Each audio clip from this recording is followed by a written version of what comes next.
Top quality और consistent performance के लिए सिर्फ सिल्वर पंप नाम याद रखना। હવે વાત રાજ્યના સમાચારની। સમાચાર જામનગરમાંથી વાયુસેનાનું જેગુઆર ફાઇટર પ્લેન ક્રેશ થયું હોવાની વિગતો છે। આ દુર્ઘટનામાં એક પાયલોટ શહીદ થઈ ગયા। એક પાયલોટ જીજી હોસ્પિટલમાં સારવાર હેઠળ છે।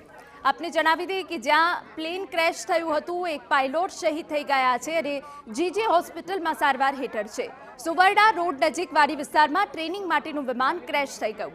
પાયલટની સતર્કતાથી એરફિલ્ડ અને સ્થાનિક વસ્તીને નુકસાન થતાં બચ્યું છે। એક પાયલોટ જીજી હોસ્પિટલમાં સારવાર હેઠળ છે। ક્રેશનું કારણ જાણવા કોર્ટ ઓફ ઇન્ક્વાયરીનો આદેશ છે।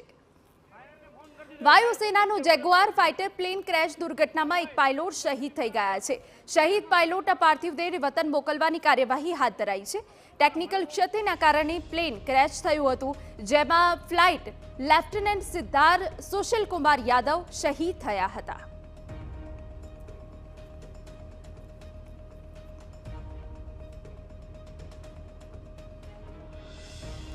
તો આ સીધા દ્રશ્યો પણ અમે આપને બતાવી રહ્યા છે। દુર્ઘટનામાં એક પાયલોટ જે શહીદ થઈ ગયા છે।